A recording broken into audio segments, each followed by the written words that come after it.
Hello and welcome to today's Smartkarma webinar. I'm your host, Maliha Hadi. Today, I have the pleasure of welcoming Smartkarma insight provider and co-founder at Cube, Simon Torring, for an exciting chat on Southeast Asia's e-commerce industry. Simon brings over a decade of hands-on experience in Southeast Asia's online retail landscape, having worked with key players like Sephora and Luxala. At Cube, he spearheads a market intelligence provider focused on digital commerce in the region. Today, Simon will walk us through the latest H1 performance data for leading platforms such as Shopee, Lazada, and TikTok Shop, as well as discuss the industry's outlook. He will also be sharing more on Cube's proprietary Tradewinds data offering, so do stay tuned for that. Before we begin, a bit of standard housekeeping. We are taking live Q&A for this webinar, so I would request our attendees to post their questions in the Q&A tab at the bottom of your screens. Please also refrain from resharing the contents of this webinar without express permission. A recording will be available afterwards on the registration page and will also be sent out to all attendees. So without further ado, let's dive in. Simon, thank you for being with us today. Can you please share a bit about yourself with the audience? Thank you so much, Maliha. Good evening from Bangkok, everybody who's listening in. So yeah, my name is Simon Torring. I'm the co-founder of Cube. We are a market data and market insights provider focused on e-commerce, born and bred in Southeast Asia, but also more and more looking at markets in the rest of the world, including North Asia, Middle East, Latin America, etc. And yeah, today I'm pretty excited to share an update on what we are seeing in the first semester of 2025 for Southeast Asia specifically. So I'll just go ahead and share my screen and we can get into it. And I know that we will have a Q&A at the end of the sharing. So bear with me. I'm going to be presenting for about 30-40 minutes, and then we'll have plenty of time for Q&A afterwards. So just starting, before we get into all of the details, just a few words about us at Cube. So we are indeed fully focused on market data, market insights for e-commerce, specialized in Southeast Asia, and typically we are focusing on physical goods e-commerce. So we cover. Generally, our numbers will cover all physical goods, excluding only large purchases like motor vehicles, cars, motorbikes, etc. But everything else we tend to have in coverage. I can see my slide is not quite updated because it says 55 plus team members. We are actually now close to 70, and that team includes more than 50 specialists who are looking at data, and we are quite proud of integrating a lot of good data sources to try and achieve the best possible granularity and accuracy for looking at this space that we can. Given that we are in Southeast Asia, where some of the big e-commerce platforms are really very dominant, those are also the ones that we focus on. And so today I'm also going to be focusing mainly on numbers that concern Shopee, Lazada, TikTok Shop, as well as a bit on Tokopedia in Indonesia. And speaking about sources, so we base the insights in this pack and in our work in general on multiple different data sources that we triangulate together to try and get the best possible granularity and accuracy. So what you'll see today is based on, among other sources, web and app scraping, as well as online shopper surveys, which we have been conducting now across Southeast Asia for about 3 years' time. We also have a lot of data from merchants or e-commerce sellers, and that includes seller center data from our proprietary merchant panel. It's focused on Shopee, but also includes some of the other big e-commerce platforms that those sellers are selling through. But also a much larger panel where we collect merchant inputs through surveys and interviews, which is super helpful for us to understand kind of where the market is going, as well as how sellers' businesses are looking today. Sellers come in different sizes and shapes, and that includes those very big enterprises, let's say the multinational corporations and FMCG giants. And we are also very fortunate to speak to many of those on a regular basis because indeed Cube's main business is actually providing market data to FMCG companies. And then our work with institutional investors is more of a happy secondary business. So today, the focus is really going to be on our key updates from the first semester in Southeast Asia e-commerce. And when I talk about Southeast Asia, we are here focusing on what we can call SEA 6. So it is Singapore, Malaysia, Thailand, Vietnam, Indonesia, and the Philippines. And indeed, for the first 6 months of the year. I'm going to dive into a lot of detailed pages after this one, but I just want to step through some of the main messages that we are seeing from the first half year. As a quick disclaimer, all of this information is purely outside in and of course not investment advice. So on the first bullet point here, we can say that Southeast Asia e-commerce has really firmly entered its second decade, what we can call the decade of coming of age or the teenage years, where we are now starting from a much bigger base, but the growth rates are also coming down. Gone are the years of 50% or 100% e-commerce growth. We are now going to be having growth in the teens, and that's also what we are seeing for the first half. So across the top platforms in our coverage, we saw 16% growth in the first half year and a similar pace in the second quarter, which is a little bit behind our forecast, but almost on the money. Where's that growth coming from? That's changing these years. So where the first 10 years of e-commerce growth was primarily coming from the recruitment of new consumer cohorts, now that picture is changing very quickly. And that's because there are almost no more consumers to recruit. Obviously, some new consumers are becoming adults every year. But apart from that, we have now been through, almost a decade and a half of pretty aggressive recruitment by e-commerce platforms. And so what we can see now is that the e-commerce growth is more predominantly coming from spending growth of those cohorts of consumers who are already shopping online. So it's sort of the gradual wallet share change that is happening in those cohorts that's driving the growth now, more so than new consumers coming online. We're also seeing in the first half of the year that there are some regulatory headwinds that are dampening the growth a little bit. E-commerce regulation in Southeast Asia has been a theme for several years, and rightly so. It used to be barely regulated, both on the domestic axis as well as for cross-border e-commerce. And what we are seeing this year is that some countries, including Vietnam and the Philippines, are joining others like Indonesia, who have already imposed pretty strict domestic and/or cross-border regulation for e-commerce in doing the same. And that's just putting a little bit of a dampener on growth. When we look at the platforms, Shopee is maintaining the crown in the first half of 2025 as the undisputed #1 e-commerce platform across Southeast Asia, as well as in all of the 6 markets that we track. But we see signs that they are starting to run out of easily available growth in Southeast Asia. And for that reason, they are also looking more outside of the region.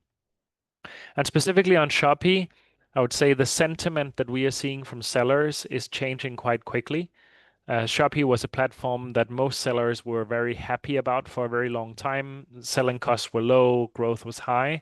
Now that Shopee is very dominant, we can see that Shopee is facing growing acrimony and some more concerns and worries from sellers, both the small and the big, but especially the corporate ones who are feeling increasingly squeezed on their margin because selling costs are way up, but also feeling a bit squeezed on the dominance that Shopee now has. It's a concern of many e-commerce leaders that so much of their sales is now coming from Shopee.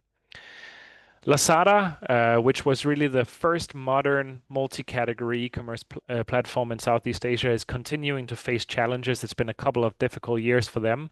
And we see them in the first half year losing share in all 6 markets that we track. And they are now actually just about 1/5 of the size of Shopee. So it's a stunning change. There are signs that Alibaba, who owns Lazada, are pursuing growth in Southeast Asia through a combination of banners, meaning not just Lazada, but also, for instance, launching some local language versions of Taobao in Thailand and other markets. And so that is something we don't have in coverage today, but which we must pay more attention to, because Alibaba indeed may be still focusing on Southeast Asia, but maybe just spreading the focus a bit beyond Lazada. TikTok Shop is another platform that matters more and more in Southeast Asia. They are now the #2 platform in the region. And after a little bit of sputtering growth, they have now, in the first half, returned to what we can call impressive momentum, and they are gaining share in all markets. For the first time, we can see evidence among the top platforms that there are share gains for TikTok that are coming from Shopee, which is something I think really worth paying attention to. There are on the topic of TikTok Shop, though, some one-off a factor that is impacting the measurement of growth, and that is specifically pertaining to what's going on with Tokopedia. Tokopedia, which was acquired by ByteDance a couple of years ago, um, has been, let's say, lagging for a couple of years, quite a negative growth momentum. And what we can see now in the more recent months is that it appears that ByteDance, the new owner, is almost sunsetting some aspects of Tokopedia and pushing sellers onto TikTok Shop, which may in this case have benefited TikTok Shop's Indonesia growth in a way that is not entirely organic and we shouldn't expect it to kind of repeat itself. While that is benefiting TikTok Shop, it is, however, also benefiting Shopee because there are many sellers on Tokopedia who can't sell on TikTok Shop. It's just not something they're able to. And many of those we can see are moving to Shopee incidentally. And that is, in a way, the big question here and now. What's next for Shopee? We have some theories, but beyond that, we plan to find out and report it to all of our subscribers and our community. So just starting a little bit before we get into the half one numbers, I think it's instructive to paint a bit of a wider brush about where we are in the development of e-commerce in Southeast Asia. In our view, we are about 4 years into this second decade of growth, the decade of coming of age for Southeast Asia e-commerce, which is a very exciting time. So the first 10 years, which you can see marked in red here, was very fast CAGR growth from a very low base, from around 3 billion to over 100 billion. And then from 2022 onwards, we have entered the second decade of growth and one that looks very different. It started with the transition from COVID 2022 into, it's a hangover year of e-commerce growth in 2023, which was the lowest growth we have seen so far. And then we believe that towards 2027, we should expect a roughly 15% per annum growth over this period with a taper from year to year. It's an exciting time because now the consumer spending has reached a kind of, let's say, Goldilocks split between online and offline, where about $1 in $4, excluding large purchases like homes and motor vehicles, are now spent online. And it means that although the growth rates are down and much lower than we saw before, in many categories, something like half or more than half of the net growth is actually now coming from e-commerce, just because e-commerce is growing quite a lot faster than the offline world. So in skincare, for instance, more than half of the aggregate growth online plus offline in Southeast Asia skincare is now coming from e-commerce. And that's just something that means the large brands in particular are now paying a lot more attention to it. I mentioned in the exec summary that we are seeing gradual changes in the growth drivers. And here I have a chart to illustrate that a little bit more. The black bars here represent the same growth as what was on the previous page. We have here just split the roughly 2 decades into 3 phases instead and broken the growth down into 2 drivers. There is what we call shopper growth, which is the growth that is coming from consumers making their first online purchase in that year. So kind of new online shoppers, what we can call shopper growth. And then we have spending growth, which is the e-commerce sales growth that is coming from cohorts of consumers who already were shopping online before. And what's interesting here, and I just want to point out, is that both in phase 1, which ran from 2012 to 2017, as well as in phase 2, which ran into the end of COVID, the vast majority of growth was coming from shopper growth, even in phase 2. However, in phase 3, which began in 2022 onwards, we can see that more than half of the expected growth is now coming from spending growth rather than shopper growth. So it's a paradigm shift where e-commerce is really not so much now about acquiring new consumers to spend online. It's much more that the consumer is in a way already online, and now sellers must compete for their wallet, both among themselves, online to online, but also compete for those dollars that are still spent offline. And that's going to be the main growth driver of e-commerce going forward. One of the other dynamics we are seeing in the market is that Southeast Asia's e-commerce landscape is actually formalizing a great deal. It used to be very scattered. It has very often been portrayed of being very scattered, but it is actually becoming more concentrated on the large marketplace platforms year by year. So here, what we are charting on the left-hand side is the share of Southeast Asia e-commerce that's coming from those multi-category marketplaces. This would be the Shopee, Lazada, TikTok Shop, Tokopedia, Blibli, etc. of the world. 2019, we estimate that to be between 45 and 50%. And for this year, we are estimating that share to be something like 70%.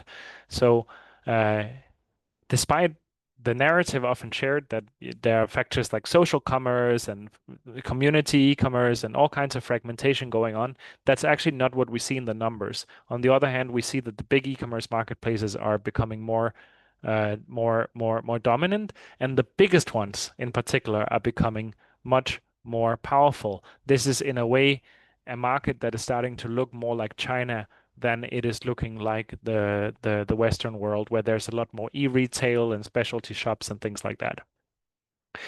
And when we talk about the platforms, and from here on out, the next 10 slides or so of my sharing, I will really focus on the biggest e-commerce platforms.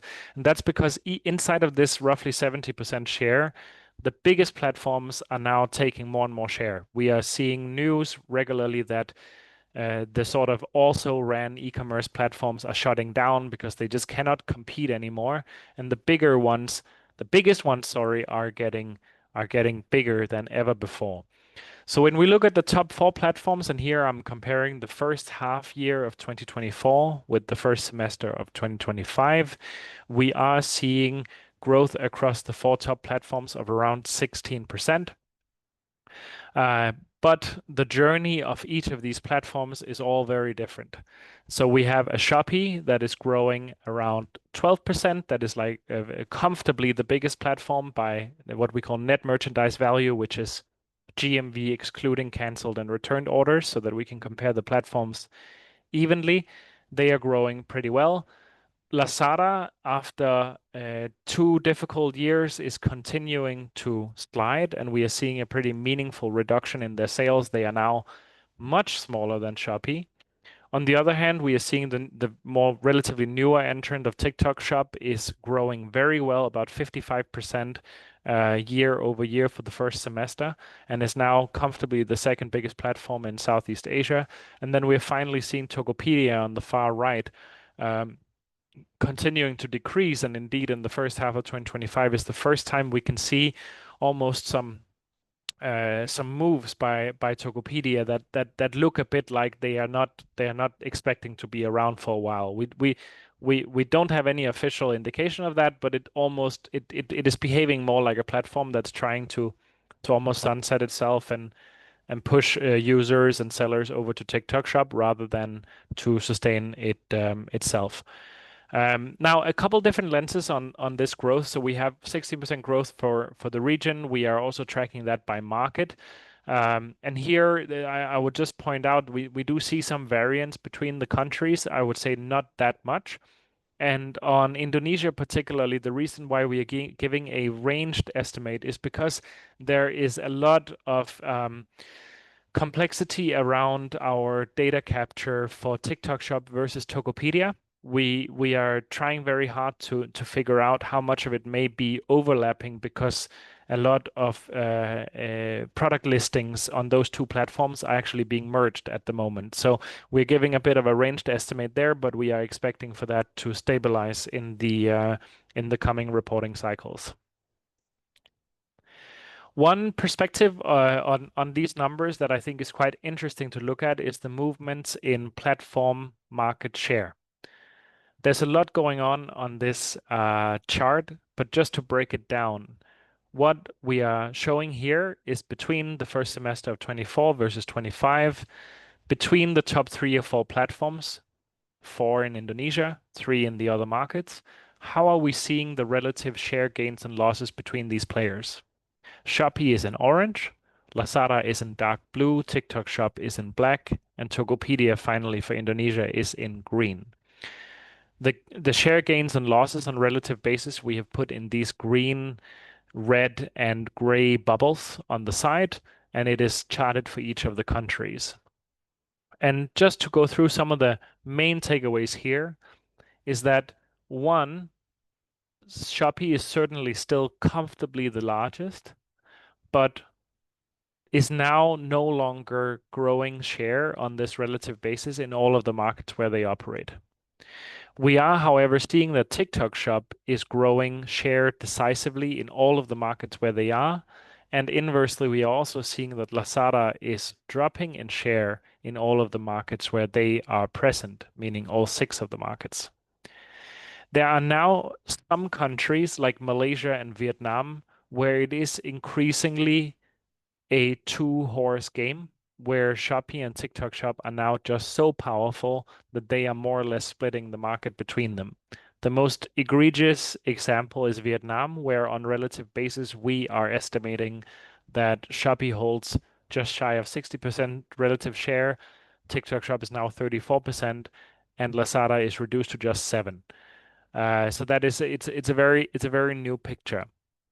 I'll give more color on the role of Lazada later. We still believe that Lazada has a very important role in the industry, but just from a pure sales perspective, it's definitely it's a new situation. Anecdotally, we know that in the markets where there is the highest degree of intense competition between Shopee and TikTok Shop, namely Malaysia and Vietnam, those are also the markets where we see the strongest price matching competition between those platforms, which is causing some pressures on sellers in those parts of the world. Now, for the next few slides, I would like to go into a little bit of, let's say, scorecarding or health check for the different platforms as we see it here and now. The first platform I would like to share a bit about is Lazada. I think we still have a special feeling towards Lazada because they are in many ways the platform that made Southeast Asia e-commerce what it is today, launching all the way back in 2012 and really being a real trailblazer in how modern e-commerce would end up looking like in the region. When we look at the pure numbers, though, when we are charting their net merchandise value, we can see that actually the last 8 quarters have been more or less a journey down. So it has been a complicated couple of years for Lazada. It's now much smaller than Shopee, which used to be its main rival. But it is also a platform that we think is really worth paying attention to because they are in the middle of changing positioning, and sellers are also thinking differently, increasingly about Lazada. So what we can tell, some of the key dynamics going on is that Alibaba is still investing in Lazada. They are, however, investing in some different themes. It doesn't appear to be just in pure subsidies and promotions, but more in initiatives, whether it is pure cash investment or through technology transfer from their Chinese AI tech to try and make Lazada a bit more of a quality e-commerce destination. So that's something we haven't really seen in the market before, but that is worth paying attention to. We are also seeing some ambiguity about Lazada versus other competing Alibaba banners. There's actually many different ways for consumers in Southeast Asia to buy through an Alibaba-owned platform. It could be Lazada, it could be Taobao, it could be Tmall, it could be AliExpress, it could be Alibaba.com. There are many competing banners. And what we are noticing in the first half of the year is that there are some changes happening, which give us an indication that Alibaba might be betting on other banners in Southeast Asia too. We don't have tracking of them fully today, but it's something that we are paying more attention to. We also believe that Lazada could become an interesting channel in the future that can be kind of a Shopee hedge for sellers. What we are noticing in our seller interviews and surveys is that more and more sellers are getting quite worried about the dominance of Shopee. And so, with TikTok Shop being so specialized as it is in the categories like beauty, fashion, and personal care, where they are large, there are many other categories where sellers are really very keen to have a bit of a hedge from an otherwise very strong and dominant Shopee. So we believe that that positioning, although it will obviously not mean that Lazada could grow to the size of Shopee or anything like that, could maintain its relevance over the long term in Southeast Asia. Now, moving to the scorecard for TikTok Shop, it's a very different curve here. As you can tell, it has been very, very up and to the right. In the first quarter, we saw quite tepid growth versus Q4, which was a little bit concerning to us. It was the first time that we saw a bit of a motion of losing steam, but then we have to say in Q2, things are looking very impressive again, and it's fair to say that TikTok Shop has returned to quite an admirable momentum. Again, here, caveat is that we are seeing quite high growth in Indonesia, and we believe some of that could be coming from more of a one-off shift from Tokopedia, but it is quite challenging for us to quantify exactly how much, and we will see in Q4 and in Q3 and Q4 of the year how that kind of settles. One dynamic we've been paying attention to for TikTok Shop for the long term is how well they have been able to or tried to diversify away from the two categories where they were traditionally very strong, being fashion and beauty. We still see very high reliance on those two categories in our data, but we can see that the diversification is slowly picking up. We are seeing fast growth in some personal care categories like deodorants and oral care, skin cleansing, etc., and also quite fast growth in packaged food and beverage, snacks, cereals, drinks, and other food products. So it's still very lopsided, but we can at least see some indication that TikTok Shop is starting to branch meaningfully outside of those focus categories. And finally, on Shopee, I think Shopee is really growing in a very admirable motion. And especially in the second quarter, we are seeing very healthy growth again. We are, though, seeing some signs that Shopee is starting to let's say, run out of easily accessible growth in Southeast Asia. And what gives us some confidence about that assessment is, for example, just that a player like Lazada, that has previously been a big recruiting ground for Shopee GMV growth, that it's just not that big anymore. So we would expect to see that getting harder.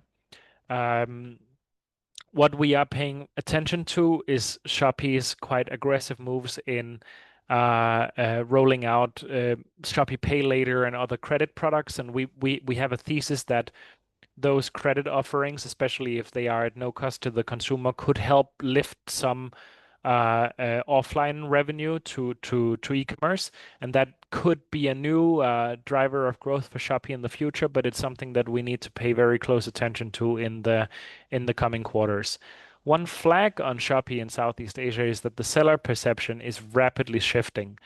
Again, as I had mentioned at the beginning, most sellers used to really have a positive impression of Shopee. It was a cheap place to sell. It was giving them great growth. They are still getting great growth. The vast majority of sellers are growing very well on Shopee, but their selling fees are now much, much higher than they were before. That's obviously been very positive for Shopee's or C's share price, but it is something that is starting to concern more and more sellers. And where we can see in some categories with low gross margin, like electronics, there are actually sellers who are finding it hard to keep marketing all of their products in e-commerce, and they are delisting some products or moving marketing budgets back to offline channels because it is just not as profitable for them to sell online as it was before. That is for us slightly concerning because it means e-commerce as a whole becomes a less vibrant place to shop for consumers than before. That is not good for industry development, and so this rise of take rates that we are seeing, it was definitely overdue. It is only fair for platforms to be profitable, but we are looking very closely at when we will start to see, let's say, indications that it has reached a bit of a peak in terms of how much it can go. Now, I'd mentioned that Shopee is, let's say, it appears to be running out of easy growth in Southeast Asia. Again, I think the company is executing magnificently, so maybe they can find new avenues of growth. I would not underestimate them, but we can also see that markets outside Southeast Asia are starting to become more and more important. We haven't previously covered the countries outside Southeast Asia. We are now covering Taiwan and Brazil as well. Those are the other markets where Shopee has meaningful sales. They also have a little bit of sales in some other Latin American markets, but it's very, very little. And here, just to give a view of how big this is, I've showcased our estimate of Shopee's NMV in Brazil for these two past quarters. We actually estimate that Shopee is holding now about 13 to 15% market share in Brazil e-commerce in 2024, and it continues to grow faster than the market, meaning it is gaining share, especially from the market leader Mercado Libre, which holds around 33 to 36% market share. Brazil is a market that's becoming more interesting for us to observe as well, not just with the growth of Shopee, but also with the recent entrance of TikTok Shop and Shein and other Temu and other marketplaces.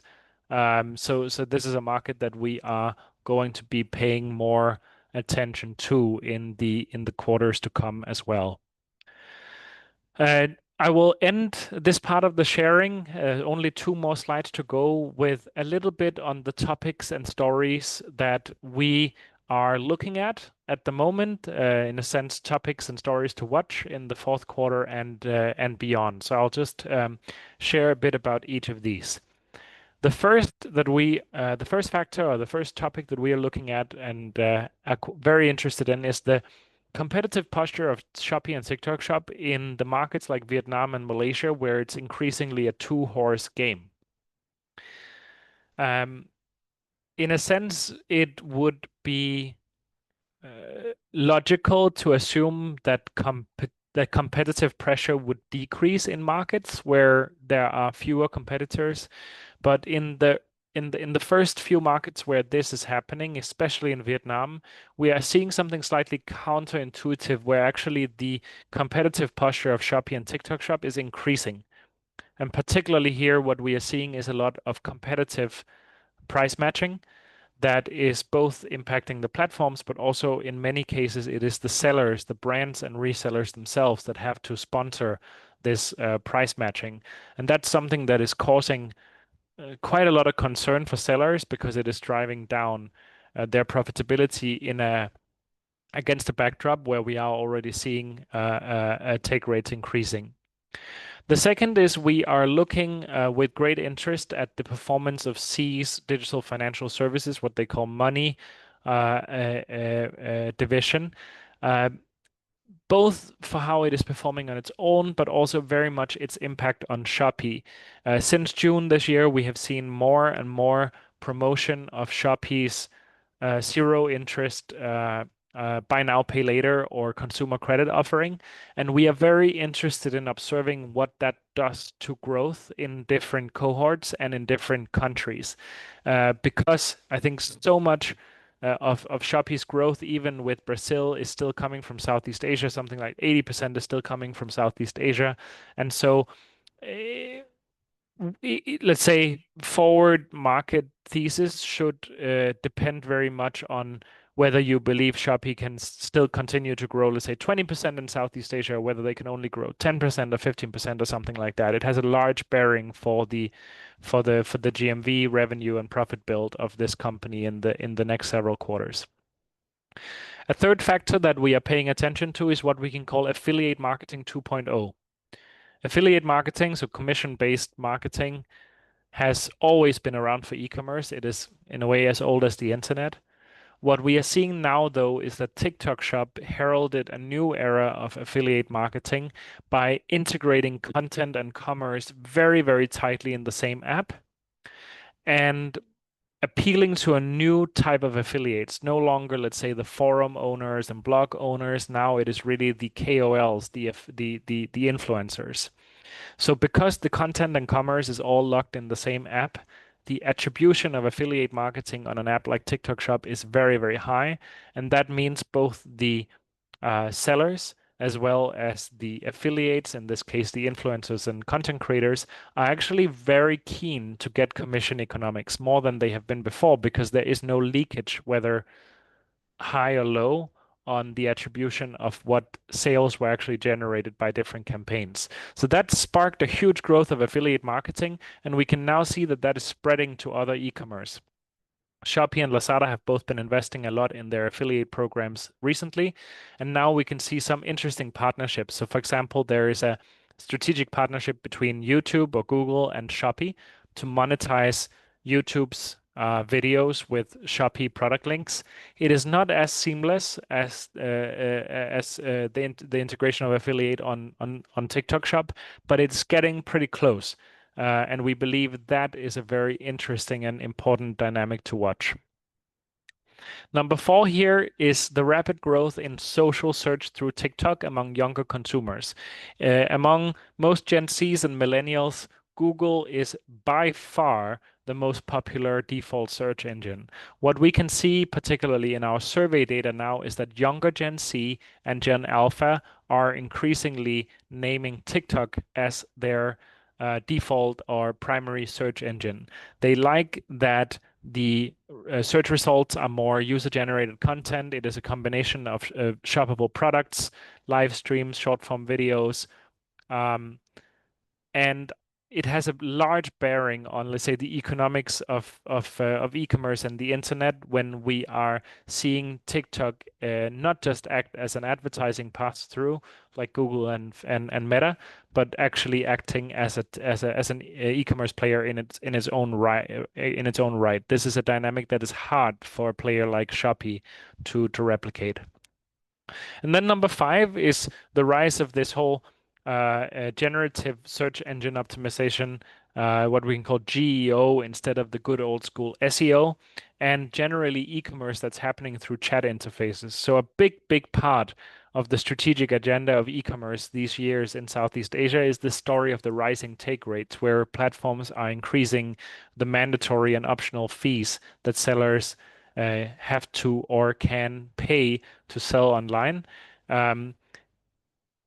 We believe that while there is quite high usage of generative AI in Southeast Asia, there's probably something like 1% or 2% of e-commerce search journeys that are now beginning in chat interfaces rather than beginning in normal search engines or directly on the e-commerce platforms.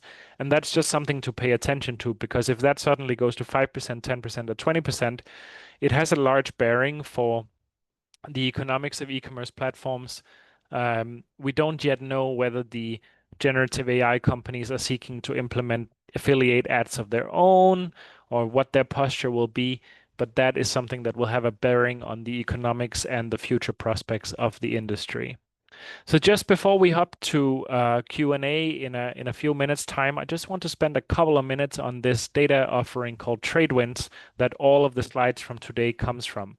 So Tradewinds is our strategic market data solution for Southeast Asia e-commerce. It is specially made for institutional investors who are looking at this space, and it includes a number of pretty interesting modules. The base module is that on a monthly basis, we publish a sales tracker for e-commerce where we show the GMV, NMV, number of shoppers, average basket size, purchase frequency, and other markers for Shopee, Lazada, and TikTok Shop, including at the product category level. So, for example, what's happening to beauty, what's happening to electronics. And then we have a number of add-ons on top of that. Some of them are monthly, some of them are quarterly. On a quarterly basis, we publish our Shopee earnings forecast, where we obviously have full backtesting records for the last couple of years available. we have so much data available now that we feel good confidence in conveying both the GMV picture, but also very much the operating metrics and profitability build for Shopee. This includes this seller panel and seller survey data set that we have available. And we also publish a lot more of that information of what we learn from merchants. So what's happening to the sentiment of merchants, what's happening to their core operating metrics, sales growth, profitability, ad spend, as well as increasingly what's happening to Shopee, for Shopee specifically, the split of payment modes. So what's coming from credit cards, what's coming from cash on delivery, what's coming from Shopee Pay, what's coming from S Pay Later, which we believe can be a good proxy for understanding the current health and the current growth of that segment of the business. So we are obsessed about understanding the space.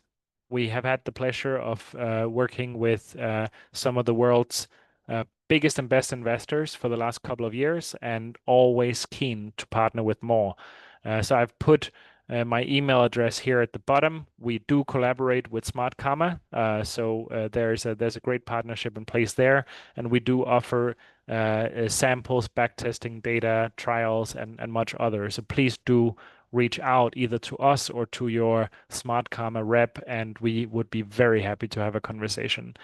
So with that, that is the conclusion of my sharing, and I think we have perhaps another 15 minutes or so for Q&A if there are any questions. Thank you so much for your attention.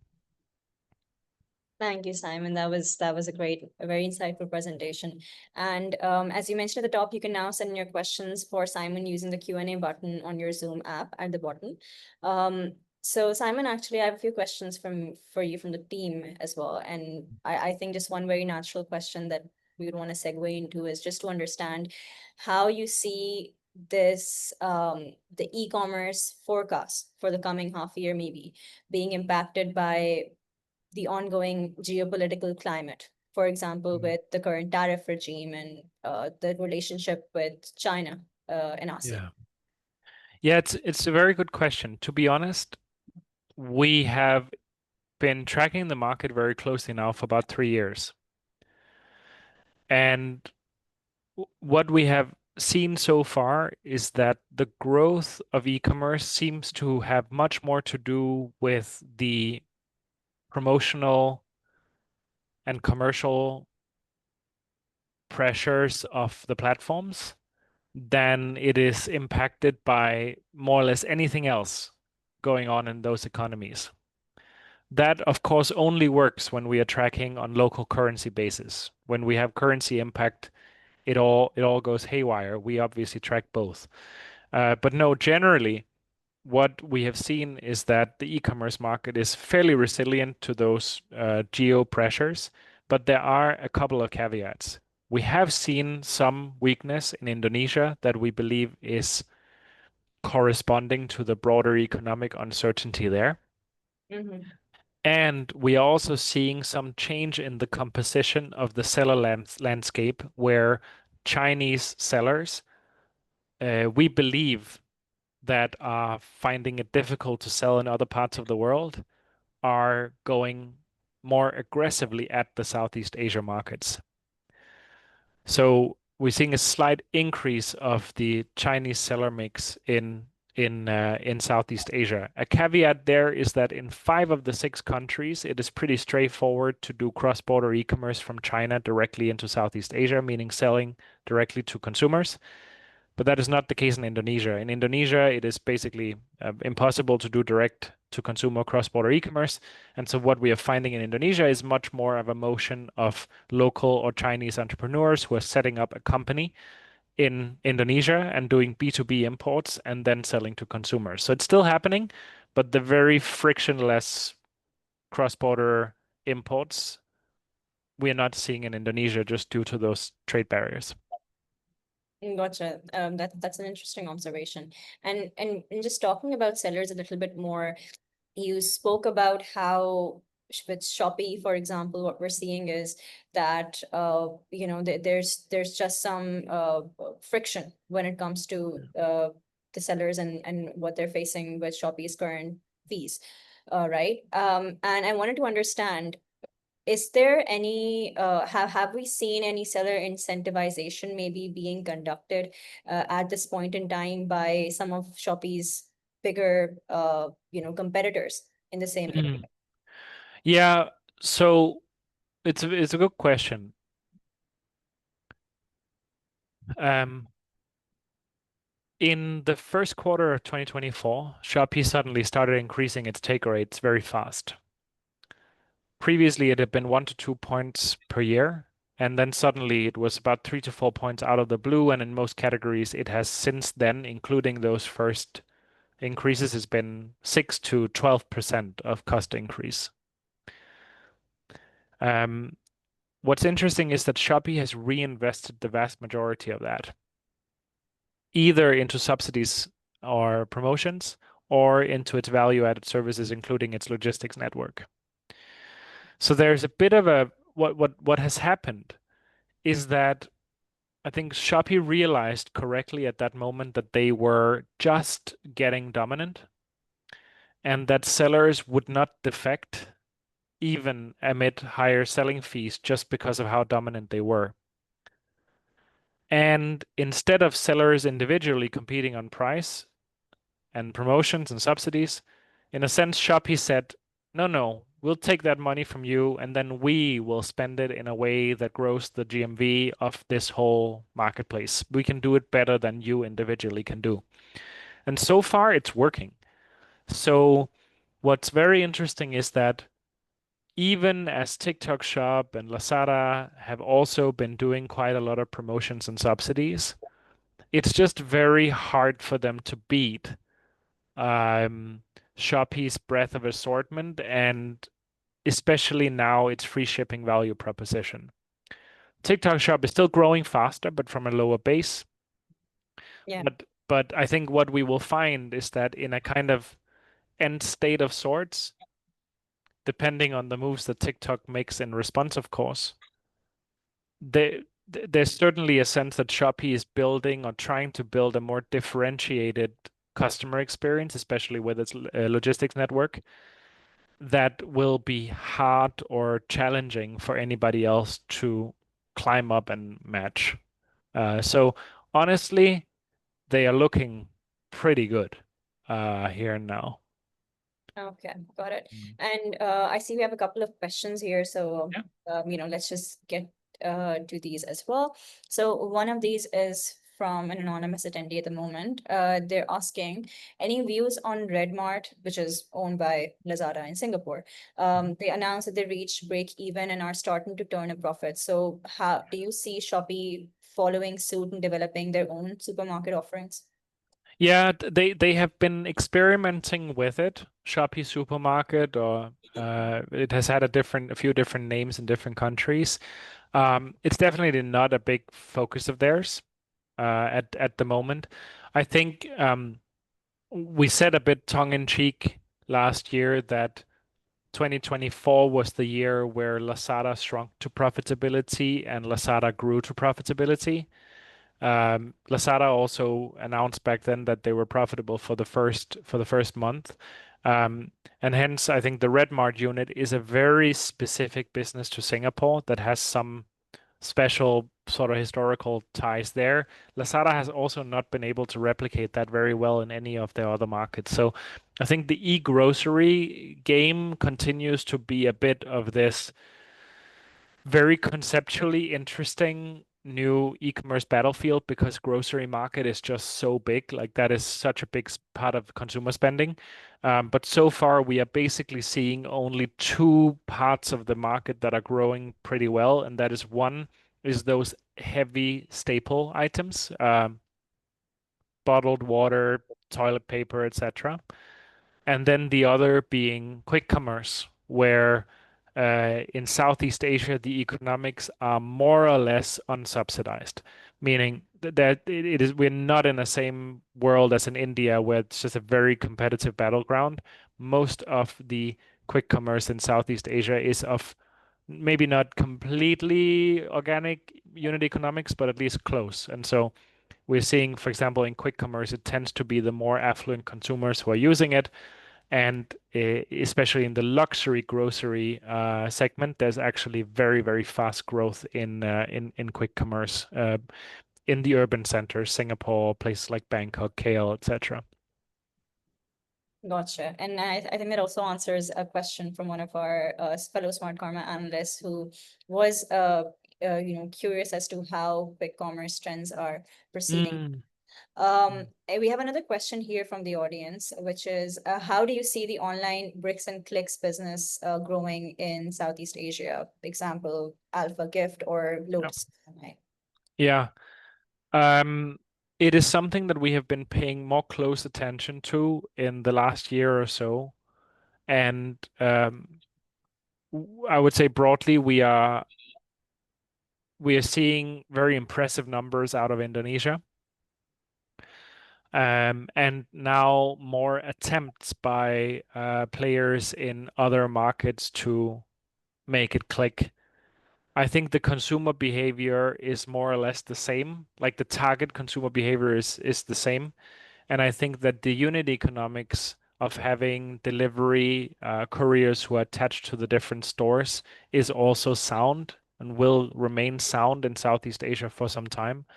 So I think without having any evidence to the contrary, we are very bullish on how it could travel from the level we're seeing in Indonesia to other markets as well.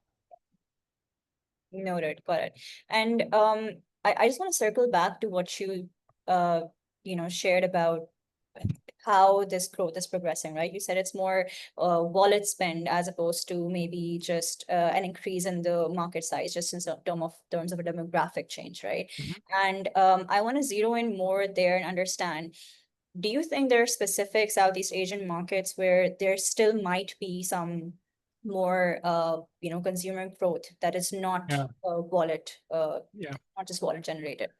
Yeah.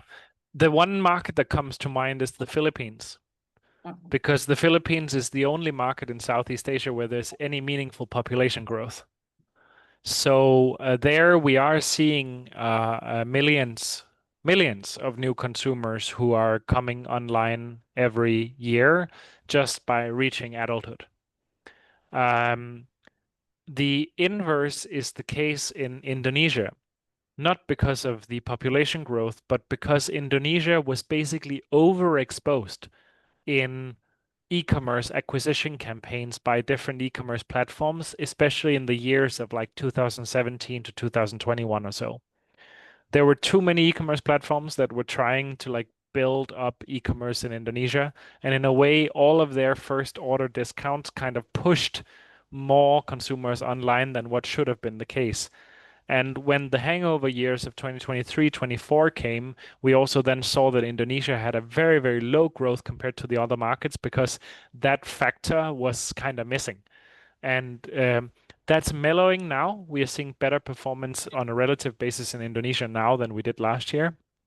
But we still believe that Indonesia is kind of, it's basically kind of tapped out. Of course, there are some consumers who are coming into to e-commerce. That's inevitable, but it's a small relative size on a relative basis, a smaller cohort than what we would expect to see in such a big country. Got it. And just a couple of other questions from my end, Simon. First off, I just want to understand, you talked about very briefly about AI and Mhm. integrations there that might potentially be explored. So do you think that in the near future or maybe a couple of years down the line, we might see something similar to what OpenAI has done with Shopify in terms of a partnership in Southeast Asia? Yeah, absolutely. I think the big question, though, is the first round of partnerships. It makes a ton of sense to partner with those that have all of the product listings. And in Southeast Asia, those generally are the e-commerce platforms. Shopify is very different because it is the seller's own Yeah. storefront that they pay for. So a Shopify integration is very much in the seller's interest because there's no additional fee to pay, unless, of course, the generative AI company is taking an affiliate fee. It's worth thinking about whether they can do that, because I think if it is supposed to be an organic query result, then is that fair? I think that's a whole different can of worms. But in Southeast Asia, most of the sellers don't even have a Shopify equivalent.